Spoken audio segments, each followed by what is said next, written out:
it's Morgan, and as you can see, we are going to have a very exciting video today. So I have literally been trying to film this video for so long, like on and off for the last month, I think. And that video is, of course, a reading vlog for the Crescent City series by Miss Sarah Janet Maas, okay? So this series by Sarah Janet Maas, this is her latest series, and it includes two separate books. Book 1 is Crescent City, A House of Earth and Blood, and book 2, which recently came out in February, is Crescent City, A House of Sky and Breath. So it literally took me so long to read this book. I think it was because the pacing, always, if you're going into a Sarah Janet Maas book, you're gonna know that book 1 is not gonna be much. It's gonna be a ton of world building. Y'all see all my stickies in here and stuff? I have finished reading it.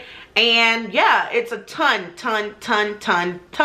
of world building. Just like her first book in the Accortar series, they were pretty slow, fairly slow, little to no romance or smut or things like that inside of them. But they have a lot of things to unpack, a lot of things to discover, and a lot of things to really like analyze when it comes to world building, characters, everything.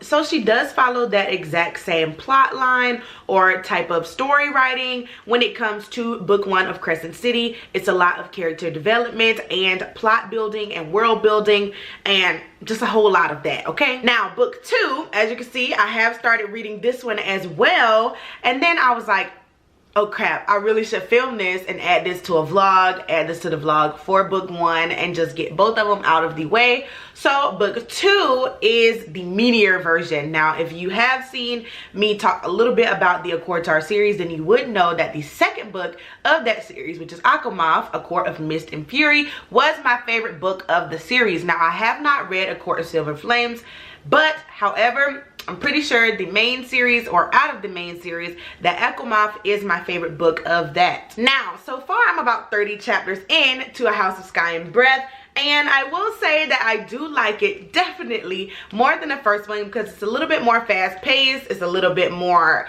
meat, of course, and it's a lot more interesting in my opinion. So this is gonna be my first ever like breakdown, analysis, spoiler, reading vlog type of thing, and we're gonna start this off by first going into a review or recap of book 1, Crescent City, A House of Earth and Blood, and it will be spoiler free, and then I'll do a spoiler version. Next, I will go into my predictions for book 2, and then we will get on into reading. Now, I will warn you that after we get on into reading book 2, the rest of the reading vlog will contain complete spoilers of book 2, so please do not watch the rest of the vlog at that point if you do not want to spoil your book 2 reading, okay? I have my little notes here, and we're gonna get on into a recap of book 1. If you see me looking down, it is because I am reading my recap note. Now, in book 1, we do meet Miss Bryce Quinlan, who is a half human, half fae female, who is the typical party girl in Crescent City. She has technically 4 best friends, which are Juniper Andromeda,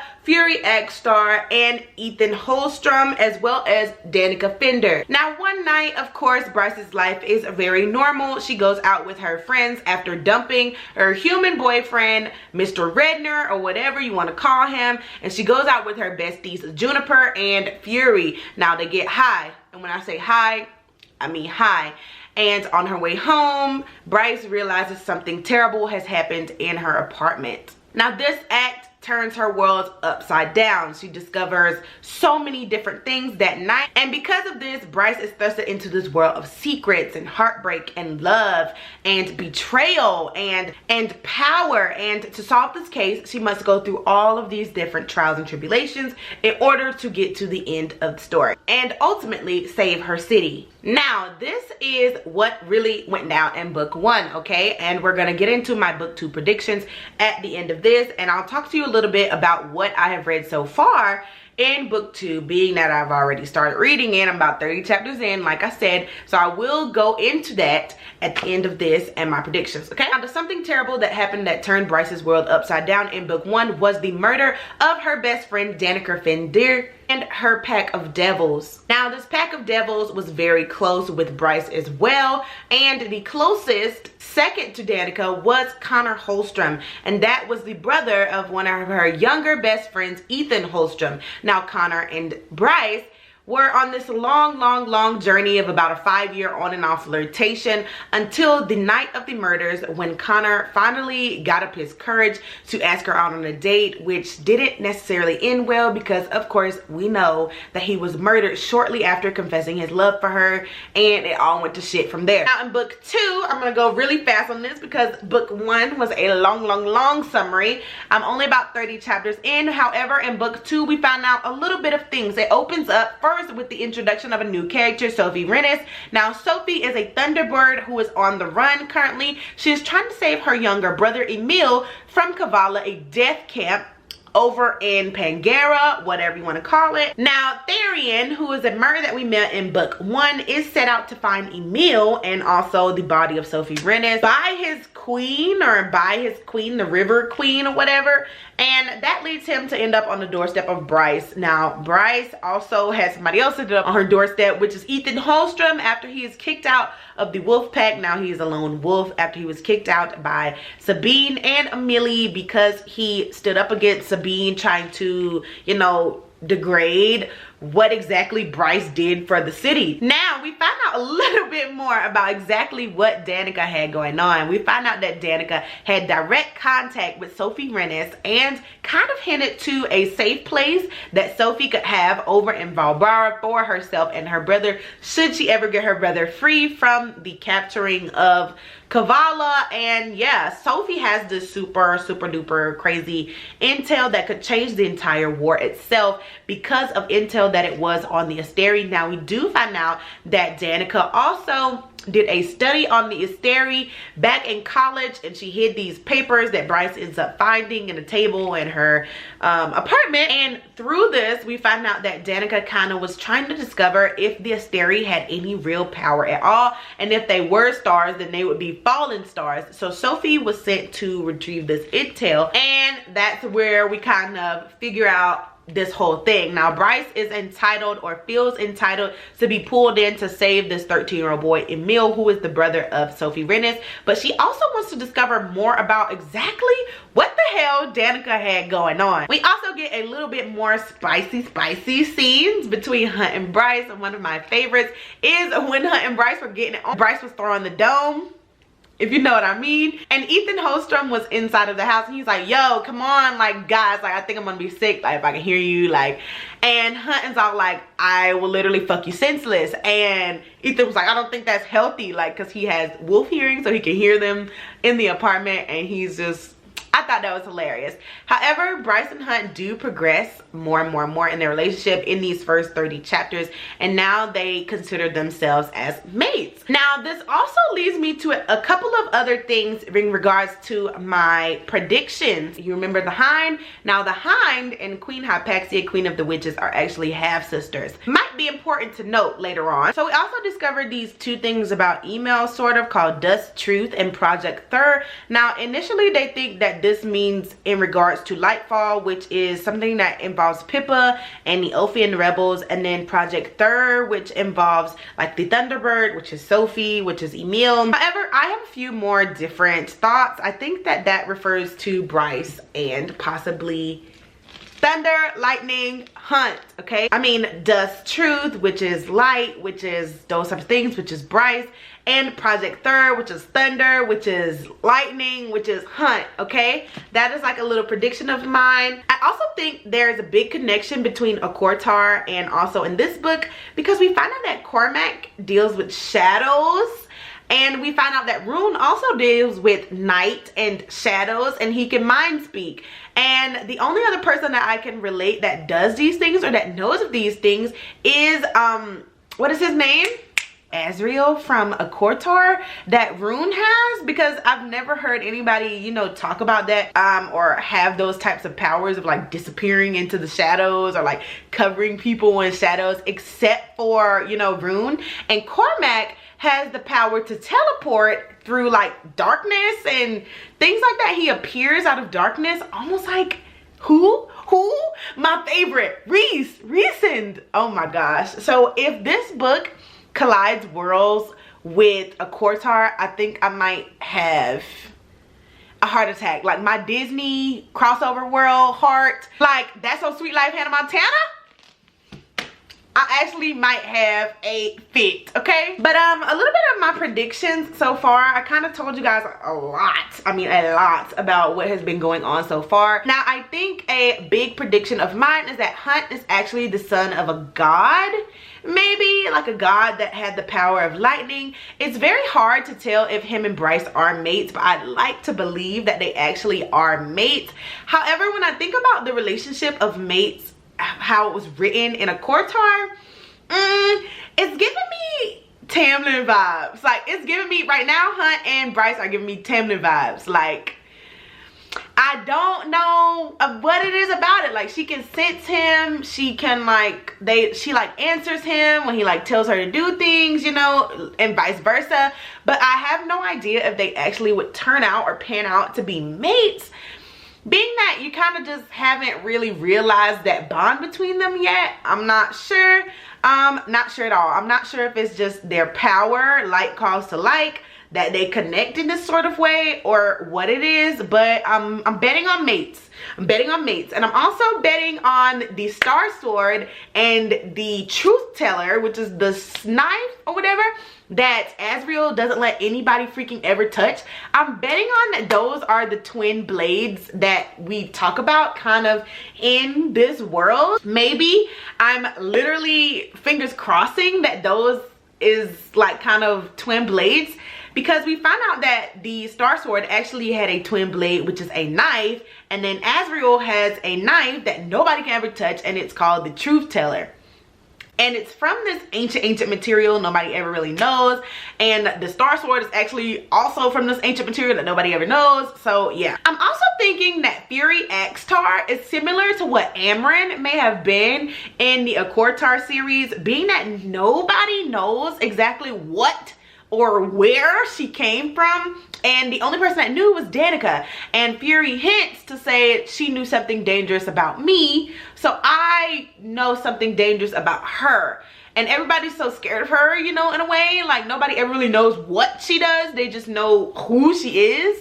And I'm thinking that Fury may be someone that is similar to what Amren may have been, if not from the same species as Amren as well. Now, I also have a hint a little bit about who Agent Daybright may be, and it's kind of hinting that Rune and whoever this Agent Daybright is may be mates. Now, I don't think Rune may necessarily die, being that his prophecy from the Oracle says, you know, like, you'll be the last royal, and for his prophecy to be true, also Bryce would have to die, and I don't think that's something that would happen. I think maybe the hierarchies are going to dissolve, but I think that Agent Daybright may be either Hypaxia or maybe Hypaxia's sister. Now, we know who Hypaxia's sister is, and that's the Hind, because I'm kind of putting these little Sherlock Holmes things together, because you know that Agent Daybright is very close to the Asteri. She does like some very high up work for the Asteri, and she's seen as Flames, which gives me like House of Flame and Shadow, and the Hind is a shapeshifter. I think that works in the House of Flame and Shadow. I believe, don't get me wrong, but I think that's how that works. So I believe maybe the Hind may be Agent Daybright, and I low-key think her and Rune are mates. Don't quote me, okay? But those are a little bit of my predictions. I'm pretty sure I'll discover more or mention more as I continue reading. Right now I'm on chapter 30. So we are going to get right back on into this, okay? I'm super excited. I know this is gonna like mind F me. Let's go. Okay, so I am in the Barnes & Noble, and I'm currently about to start on Crescent City, A House of Earth and Blood. It is literally 2:30 in the afternoon. I said I was gonna start reading at like 8 in the morning, but I overslept, and then I had to run some errands. And so now, after I have had my lunch, I am going to start reading this book here. It is 2:30, and I'm probably gonna stay here for about 2 hours, see how much of this I can get through, and I'll let you know what I think. So let's get to reading.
Y'all, it is the end of the week and I'm still reading book 1 of Crescent City. You will have to stay tuned at another date to see me read book 2, A House of Sky and Breath. Let's get reading!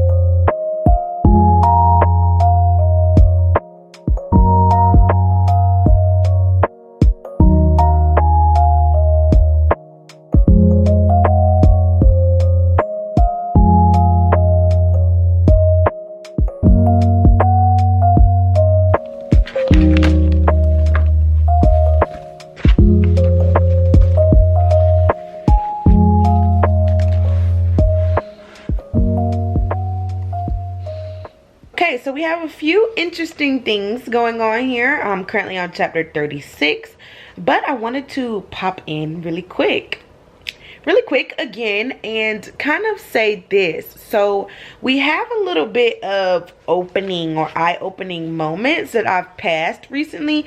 So after this epic fight with Bryce and Hunt over in the Bone Quarter, now they're back and Hunt had to be called into work to go over to chauffeur or watch over whatever the meeting between Ephraim and Celestina for their forced mating, whatever, blah blah blah. But they do hint to Celestina being into the opposite sex. So it says like, she'd been with a male, hadn't she? Come to think of it, Hunt didn't even know if she preferred males. Had the Asteri considered that? Would they care what her preferences were? I must say though, while I'm reading this book, I feel like it's so different from normal things that Sarah Janet has wrote. Because like, well, I've only ever read 3 of her other books. But this one is so sexually driven. Like the relationship between Bryce and Hunt is so sexually driven so far. Like I can't even feel like that they have a relationship with each other. Like literally they have this on-running joke about changing each other's names in their phone, or her changing her name in his phone or whatever. So now this one is like, Bryce sucks my D like a champ. Hey, what is that? What is... I don't know. I just feel like their bond is so forced, like, and based off of sexual tension and drive. In this, I don't know. Like, when I read Reese and Farah, you know, I felt like they were one. Like, he not only listened to her, but she actually also listened to him.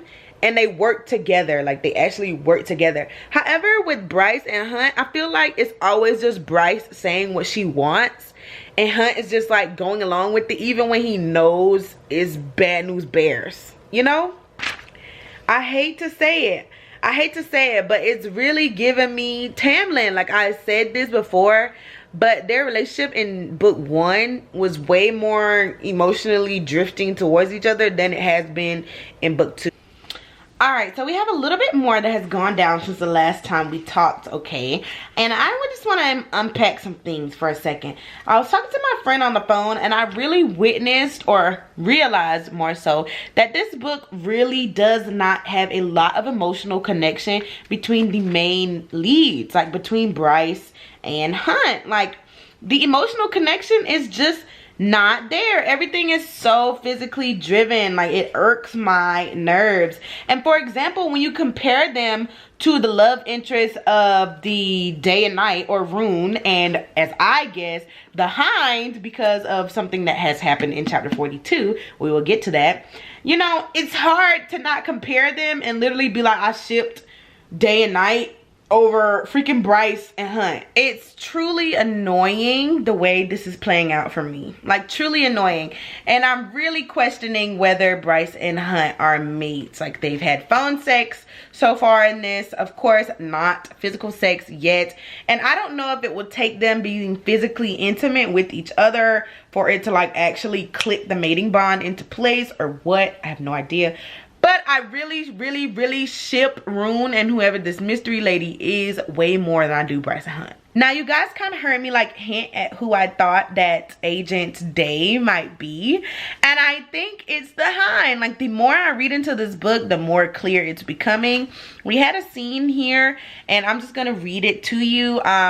Rune and Agent Day were basically having like a mind meeting going on. And then all of a sudden, she was like pulled back randomly. And when he went to explore her mind before the barriers closed up or whatever, he literally found that she was in pain, that something was happening to her, like somebody was biting at her nipples, this, that, and the third. And, you know, it was implied that she began to have sex, like, out of nowhere. She was pulled from her sleep to have sex. So when she returns to the mind link, you know, she says this. He asked, you know, Rune asked, did you orgasm? And she says, that's absolutely none of your business. Rune says, you're right. Again, silence fell, but they remained kneeling there face to face. She said after a tense moment, I hate him. No one knows it, but I do. He disgusts me. It's very interesting. And that leads me to know that this is definitely the Hind. Agent Day is definitely the Hind. And this person that she's talking about that disgusts her is definitely the Hammer.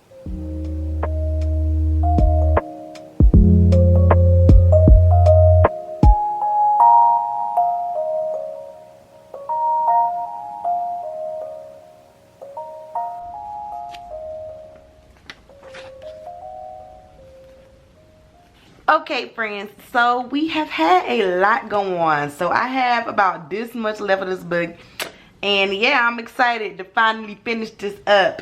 I'm about on page 533 right now. We just got into part 3 of the book, which is labeled The Pit.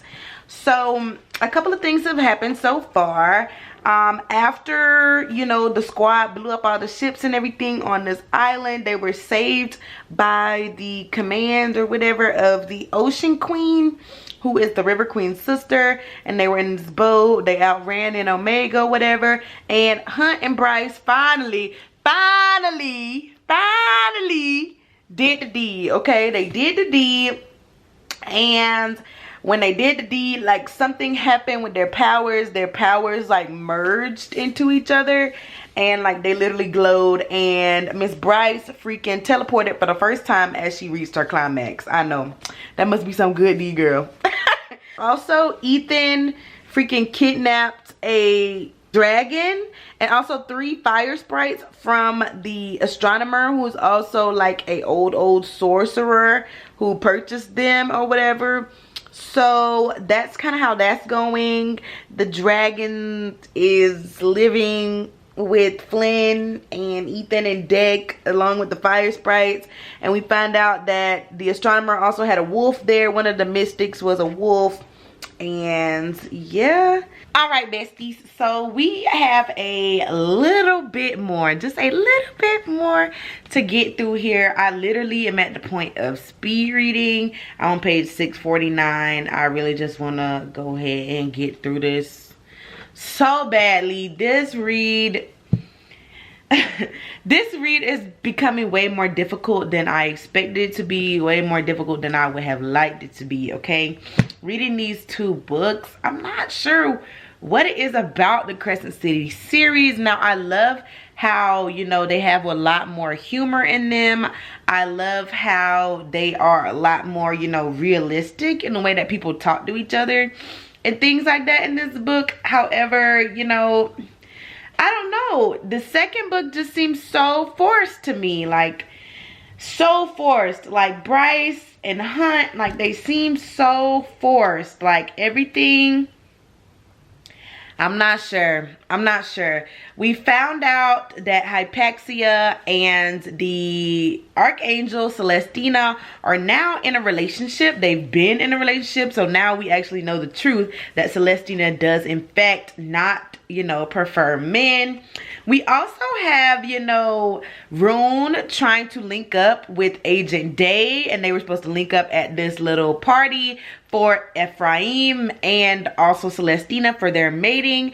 However, when he went to the place, the Harpy was there But also, the hind was there. The harpy didn't know what he was talking about, but now we know for certain that it was the hind who is actually Agent Day. So I don't know how this will play out from there. He doesn't know that yet. He thinks that he was about to get caught by them, but little does he know that it was actually Agent Day that's the hind. Now we have a little bit other little sad things. Ethan was attacked by this demon that came from the pit. We have Agent Day and Rune actually getting into a heated argument. We have Bryce and Hunt smashing in the library. We have Bryce actually announcing to everyone, even the Asteri, that her and Hunt are actually now mates. And, you know, of course that pissed off her dad. Her dad's like major, you know, F you to the people, you know, right now. He's very in a pissy mood. We also have the official status change of Bryce. So Bryce is officially now a princess in the eyes of the people. Bryce is now, you know, Bryce Adelaide Dannon, not Bryce Adelaide Quinlan anymore, because she was going around throwing her princess name around all around the city, buying her opportunities and buying her things. Her dad was like, yeah, now I have the legal right to change your name and make you a Dannon, and now you're officially Princess of the Fae since you have accepted the position. I really want to note this though. When I'm reading this book, I really feel as if Bryce does not consider Hunt in Endgame. Like, in Endgame, at the end of everything, Bryce keeps so many secrets from Hunt. Bryce literally does not share things that she's going through with Hunt because she still has like these doubts about if he would like actually go along with it or not. And I think that says something. Like, you shouldn't feel that way about your mate. You know what I'm saying? And it was this one point in here, and up until where I am now, where Bryce and Hunt kind of got into this argument after everything kind of was revealed that she had been up to this point in the book. And, you know, Hunt was feeling, rightfully so, in my opinion, upset because he kind of felt like, or he was saying he thought they were a team and she just kind of acts on her own, and he felt like he was back in another situation with Shahar where a woman that he thought that they were, you know, working together was, you know, keeping her thoughts from him, keeping him in the dark, like, of her ultimate, you know, plans and thoughts and feelings. I must say right here that I find this to be a little strange. After Celestina and Hypaxia are discovered by Bryce and Hunt, you know, they leave. Hypaxia and Bryce leave, and then Hunt and Celestina have a little conversation. And now I think this is important to note here. Now, but Celestina said, face solemn, love is a trap, Hunt. She shook her head more at herself than at him. One I can't figure out how to free myself from. You want to be free of it? The archangel stepped into the hall, wings still glowing with the remnant of power every single day. Now, I think that is so hinting at Celestina betraying Hypaxia and, you know, betraying all of them. Really for her own benefit. Maybe not even so betraying Hypaxia. Maybe, you know, selling out Bryce and Hunt. The fact of, you know, getting the whole thing of Hypaxia and her messing around, like, off of the radar. You know what I mean? So I thought that was just really interesting to note that she says she's trying to free herself from a trap of love. Like, she isn't enjoying it, or that she doesn't really want to be there, or that it's not a good thing. So I do think that that will lead to something in the end here. So let me tell y'all, like, I literally wrote, like, is this a possession or jealousy or anger thing? Like, why does it matter? Like, what is up with her and this obsession with finding out all of these things about a dead person? Like, I understand, like, besties for the resties, sisters, whatever, ride or dies, but to what extent will Bryce really go to figure out these things that Danica kept a secret from her? Like, it is so painful because she doesn't care about anyone else except for what she wants. Like, if everybody thinks about this book in a point, if you look at this character and you think about her, this is literally Bryce the whole way through. It's about what she wants, what she wants to do, what she wants to do. And Sarah J. Maas makes you think that she's contemplating these things, or that she's like kind of curious, or, you know, wondering, or that she cares about what other people think about what she's going to do. But we have seen time and time again that Bryce actually does not give two flying mother fudgers what other people have to say. The whole Emil situation and hiding him and going to the Viper Queen and doing all this stuff behind everyone's back. She didn't even share that with her own mate, literally. People die and like she gets all depressed. She's like, it's my fault, it's my fault. Like, you're right, but yeah, you're still doing it. Like, you're still allowing people to die for you and to like literally sacrifice for you. Like, to what end will Bryce Quinlan go to figure out the legacy of a dead person? But that leads us to where we are now. They are in literally the Asteri's palace, and Bryce figures out the truth. So we have been wondering what the Asteri have been this whole time. And we figure out that the Asteri are actually just conquerors. And the Asteri literally just hop from planet to planet or place to place through the rift, through these openings in the rift that they had discovered. And they ended up like trying to conquer all these worlds, and it's because the Asteri have no true power of their own, but they siphon power or collect power from the people that they literally rule over in order to use and live and be like gods, so to speak. The Hind, of course, is revealed after she kills the Harpy to be Agent Day. However, she is back undercover, you know, now playing this role, and it was as if, you know, Bryce had killed the Harpy. Super believable at that, you know, because she killed a whole archangel, so it's super believable. So they let the, you know, Asteri and also, you know, the Triari, the ex-Triari of Sandriel believe that, you know, had killed the Harpy. However, it was the Hind, and now she's back under like control, and Rune is like super stunned and like feels betrayed because he finds out that it's actually the Hind who's literally like murdered so many people from here to there, who is actually the love of his life, because they're definitely mates. They did the do, they rendezvous in the brain, and literally their scents are starting to mix, but like nobody has picked up on that yet. But they're literally mates. They're literally mates, bro. I don't know, but let's read chapter 78. Oh, bro. This is definitely Az, bro. This definitely had to be Azriel. Oh my God. It's definitely Azrael. He literally noticed the Star Sword. He recognizes the Star Sword. It says, his attention drifted to the Star Sword lying on the grass between them. His eyes widened slightly. Bro, Amber like... Amber is shook. Amber is shook. Yo, I told y'all that the blade that he had, the truth teller is literally the twin blade. We figured it out right here, literally. It was its twin. The Star Sword began to hum within its sheath, glittering white light leaking from where leather met the dark hilt. The dagger. The male dropped the dagger to the plush carpet. All of them retreated as it flared with dark light as if in answer. Alpha and Omega. Hello, Bryce Quinlan. My name is Reeson.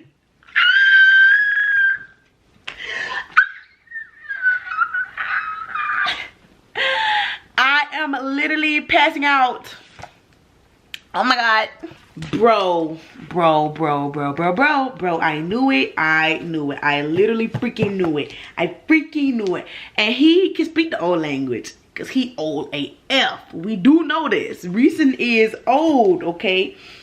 It literally says, he smiled slightly and said in the old language in a voice like glorious night, hello, Bryce Quinlan. My name is Reeson.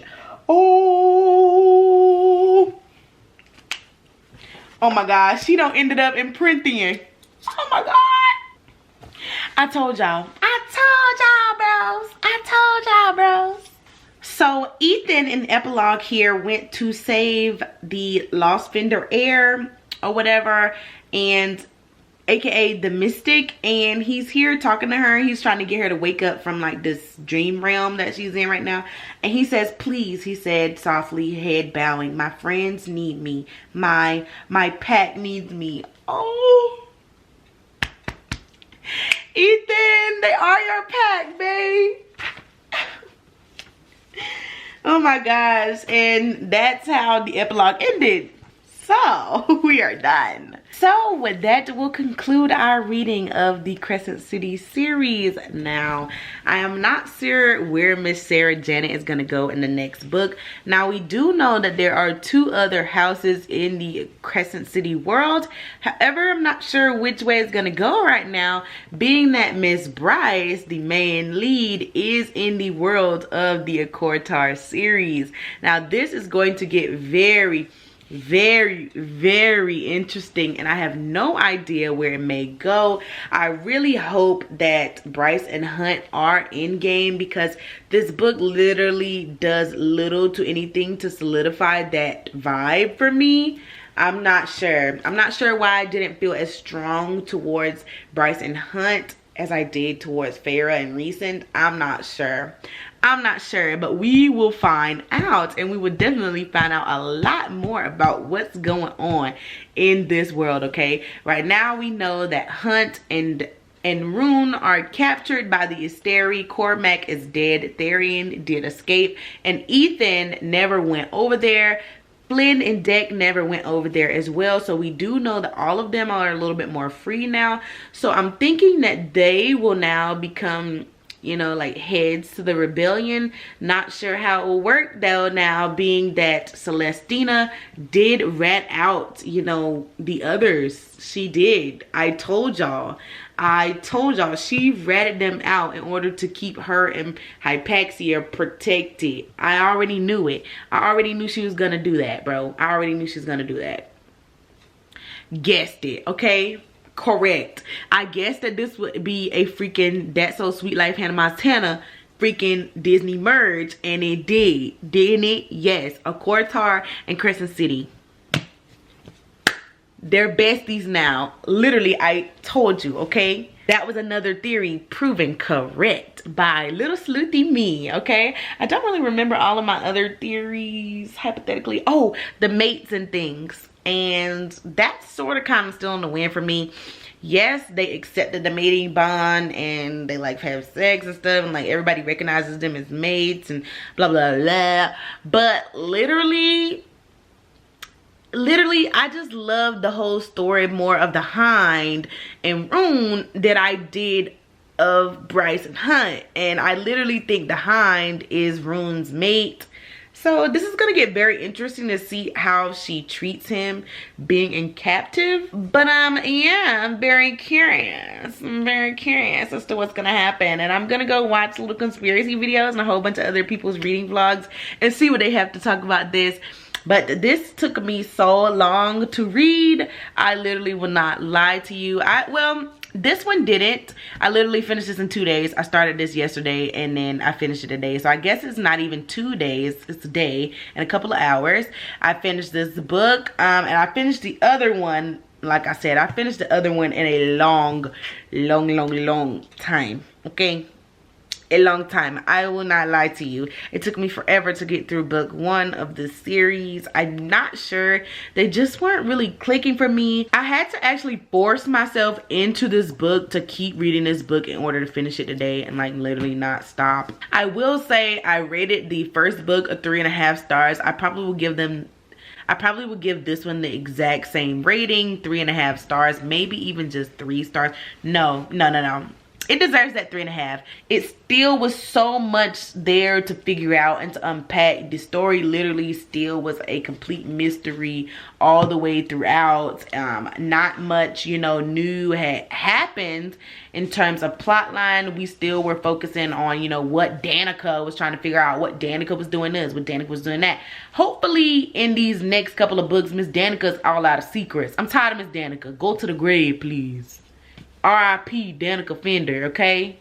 I hope you guys really enjoyed my reading vlog for the Crescent City series. It was a long time coming. I'm not even sure how I will edit all of this footage of me reading across God knows how long, okay? But yeah, I hope you enjoyed it. Be sure to subscribe to my channel. Give this video a big old thumbs up. That helps me out a lot. And I will see you guys in the next reading vlog or the next book video or the next whatever you want to see. Let me know down in the comments below, okay? Good night.